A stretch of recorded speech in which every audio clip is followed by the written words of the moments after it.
What's up, guys? Jimmy J, Cryptographic, coming back at you after a very long hiatus. I've been very sick. I've had a horrible chest infection.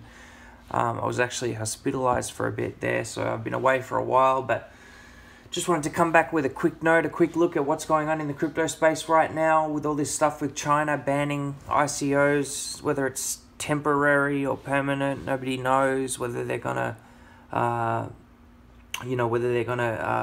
just allow them again later with a bit more heavy regulation, or what's going to happen there. And there's all this fear and stuff in the crypto space, and I just wanted to take a little bit of a look at what this kind of stuff means for you and I, for investors in cryptocurrencies, and how we need to react and how we need to deal with situations like this. And look, the ultimate conclusion that I've come to upon thinking about this is that a lot of this stuff, I feel that we see, a lot of the reason that we see this kind of volatility in the crypto space, and this kind of heavy, crashes and price plunges in reaction to news like this, is because we're in a space that's a lot more accessible than the traditional stock market has been, and a lot of a higher percentage of the players in this space are just general day-to-day people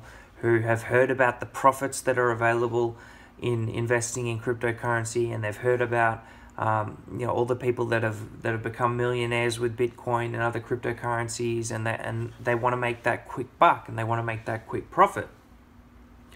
And so then what you get is people who are investing their hard-earned money into these coins in the hope of making, big money overnight or over a week or over a couple of weeks, or getting rich quick. And so when some news like this comes along, because these people haven't properly researched the technology behind what they're investing in and the impact that said technology is going to have on their own world and their own future, they feel that news like this can bring the whole thing crashing and to the ground, and that everything's gonna it's all falling down, and it's all just gonna keep plummeting, and this is the end, and China's banned ICOs. How can Neo survive, and how can Neo prosper if China has banned ICOs, and all this and blah blah blah. And ultimately, I mean, all the guys who have been around for a while and who have been watching the crypto space for a couple of years or more know that this is just it's just another day at the office. This isn't going to damage Neo in the long run. Neo will survive one way or the other. Whatever happens, whether China decides to ban ICOs completely, and then Neo or anyone wanting to bring out an ICO on the Neo blockchain has to do it based from another country, or even based through another currency, whether they want to do their ICOs through accepting other cryptocurrencies. There will be ways around it. There will be ways where people will continue to grow. The industry is going to continue to grow, and all that we're seeing here is that China is scared. China is a very totalitarian nation, by all rights, almost still living, not exactly communist, but still very without wanting to offend too many people here, because I've been to China many times. I've been to China over 7 times in my life. 我在大学学过4个月中文, and I speak a bit of Chinese, and I love Chinese people. And but this is a nation that is, a lot of its the way the government acts and the way the government deals with the public is still heavily in the sort of communist kind of vibe, kind of flavor of things, and they like to have their control. The People's Republic of China government likes to have its control over its people. So you can imagine seeing something like this. They're very obviously shaken by it, and they're shaken by the fact that this is something that is very obviously going to uproot a lot of the financial control that they have over their people and over their nation and over their economy. So they don't know what to do about it yet. And this is all we're seeing. And I mean, I wouldn't be surprised if the Chinese government itself is snapping up a lot of cheap Bitcoin and a lot of cheap cryptocurrency in this time after dropping this bomb of banning ICOs. And, you know, they know they need to be involved with it, but they're still just trying to work out and feel out how they can be involved with it. Yeah. But one thing that I'm encouraged with NEO is that NEO is, you know, being made by the Chinese for the Chinese.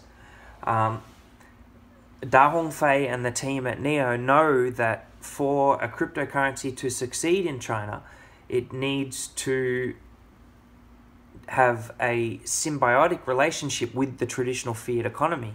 Yeah, and it needs to work together with the traditional fiat economy. So if you read the NEO white paper and have a look at what they're saying in there, a lot of it is steeped in wanting to have a mutually beneficial relationship with traditional banks and traditional fiat currency and the blockchain and cryptocurrency.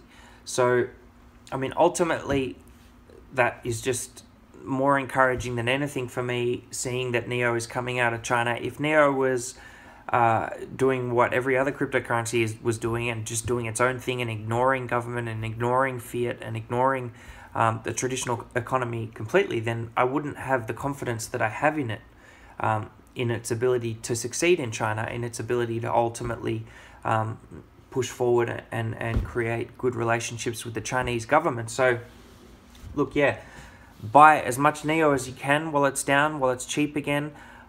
Take advantage of this dip.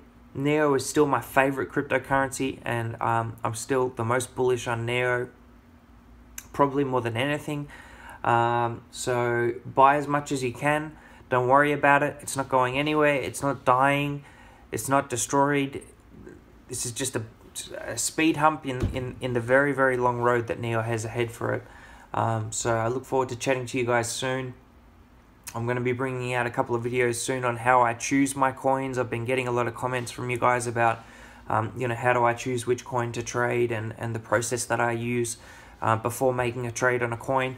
And I've also been getting a lot of comments coming in because I've been sick. I haven't been replying to them. I'm going to endeavor to reply to every one of your comments. I appreciate the support you've been giving me and the support that I've seen for this channel in the short time that I've had it up. So please keep hitting that like, hitting that subscribe.